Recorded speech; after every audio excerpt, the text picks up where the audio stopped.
Hey everybody, welcome to the channel. I'm Cindy Daychuck with Queen Bee Creations, and I have to confess something. I started a watercolor journal. If you've been following me for a while, you were with me for the first couple of watercolors that we did, with the idea that I would do small little ones, try and practice different techniques, start to learn watercolors. I don't know much about watercolors. And then that didn't happen. I think I did a couple and it didn't happen. So I am making an effort to do more.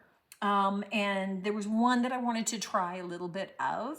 And so I'm bringing you along on that one. I'm going to pull you in overhead. I'm going to kind of explain a little bit of what I'm trying to do, and we'll see how it goes. It's hit and miss, guys. But my hope is that in showing you me playing with these things, that it inspires you to just jump in and give it a try, rather than thinking, oh my God, you have to be great at this, or gee, I could never do that. I'm just learning. So sometimes I think it's important to watch people just learning things and not just people that are awesome at things. Sometimes the people that are awesome can be intimidating, can maybe get you thinking, oh my gosh, I would never be that good. I would never be that skilled. I could never give that a try. Let's get rid of the never, and let's just jump in and play. No harm, no foul.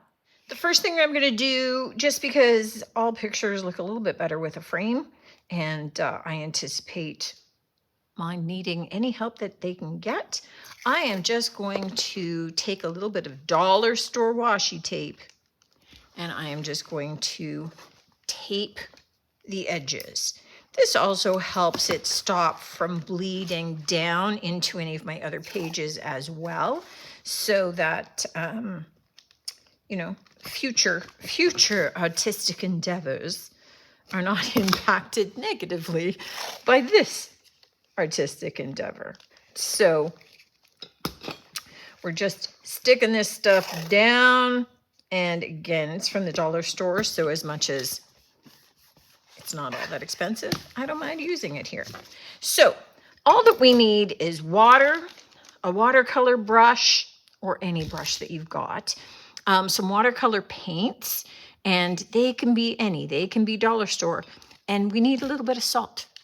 So I'm just going to start maybe from a third of the way, so 2/3 up. And we're just going to leave the bottom dry, but we're going to get this fairly saturated. And then I'm going to take my wet brush into a dark blue. I think this might be Prussian blue. And I am just going to start with the deepest pigment at the top and just carry it down here.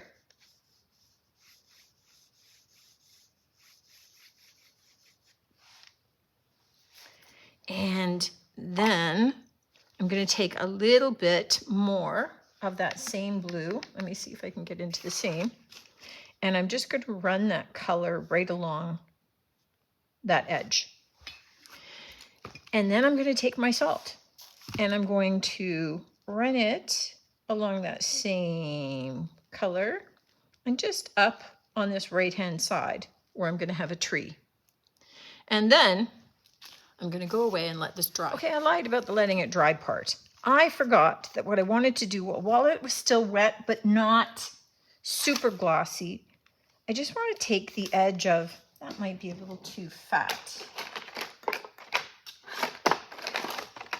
So I'm just looking for something that's a little thinner. I think I have all kinds of things hanging around here, but no, okay. I'm using a little bit of a screw. And I just want to pull it up a little bit through some of that paint, which is going to be some trees. And it's just kind of taking that color and pulling it up a little bit. And here, where I'm going to do my bigger tree, I'm just going to, don't know if that's going to work, but we'll try it. There's my bigger trunk. We'll just do a couple branches. Now I'm going to let it dry. Once it's dry, we're going to actually lightly brush away all of that salt. A couple of stubborn pieces here. And you can see that we have some of those little tree stems, tree trunks sticking up in that background. But here we've got all these lovely little crystal kind of looks that give us a sense of our leaves. So we can take just a super thin, we'll see how I do with super thin, little brush, and we can add in just some little details. So we can add in our trunks just here and there.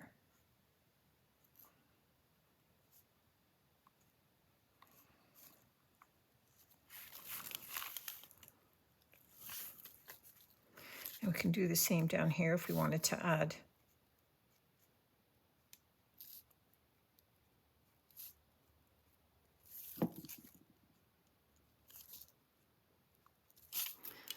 okay. This is a little bit heavier than I wanted up here. So what I've done is I've taken my brush and I have just got it in water, and I'm just going to kind of wet over my lines and then dab them away. So I'm kind of taking away a little bit of that paint. It's watercolor. You can't erase anything, but it was more, I wanted to soften some of those lines. Not so good at doing the small little delicate things yet. Baby steps. And we can also just use, again, a little bit of that same blue, but in a softer tone to create, and again, now, clean brush, a little bit of the snow in the foreground. And nothing more major than that. You can, if you want, let me just see if I have white. So I'm just taking my brush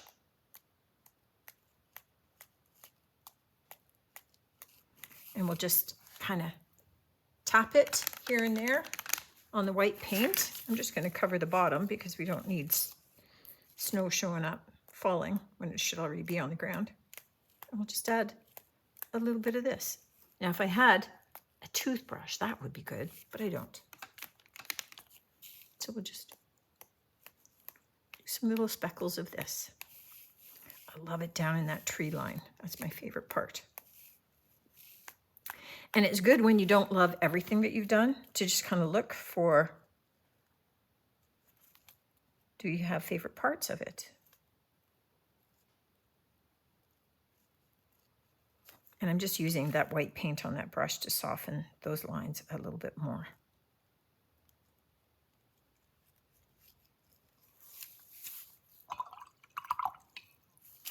And then, not so bad. Although I think my tree should have come down further.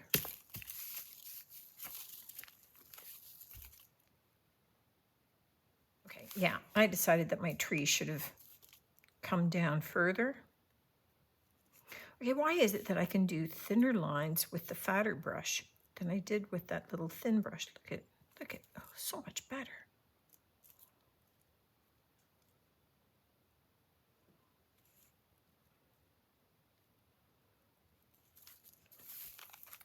And we'll just do a little bit of stronger shadowing by the tree. So here's my little winter scene picture. And I gotta tell you guys, is it perfect? Absolutely not. Did I have fun? Yes, absolutely. And does it start to teach me more about moving the paint and about experimenting and maybe doing some dots or how to handle the brush? Yes, and that's what it's all about. And that's why doing like some, just cutting up paper so that it's in small little sizes, work on some little paintings, right? We had done this one before, we did our little pumpkin. I haven't been doing a lot, but I need to do more. And I can't improve, I can't get better without doing more. So I'm going to be making more of an effort to do this. Whether or not I show you every one of them that I do or not is a separate issue. And I think maybe that was some of my holdback, is that I kind of got stuck into thinking that maybe you needed to see me doing all of it, and maybe you don't want to, so I haven't been doing all of it. In which case, I think that it's okay that some of them I just do on my own, and I might just show you, and then show you some that I've done, and then we'll do some together when I'm trying out a new technique. I can go back and I can do pictures on this side as well. I just want to at least do the one side to feel like I finished something and accomplished it. Then I'll go back and do the other side. I think it's maybe a good thought, but you know what? From a distance, this doesn't look bad.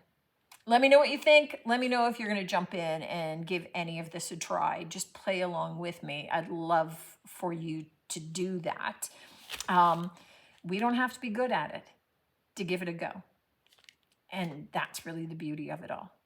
Looking forward to seeing you on the next one. And until then, take care.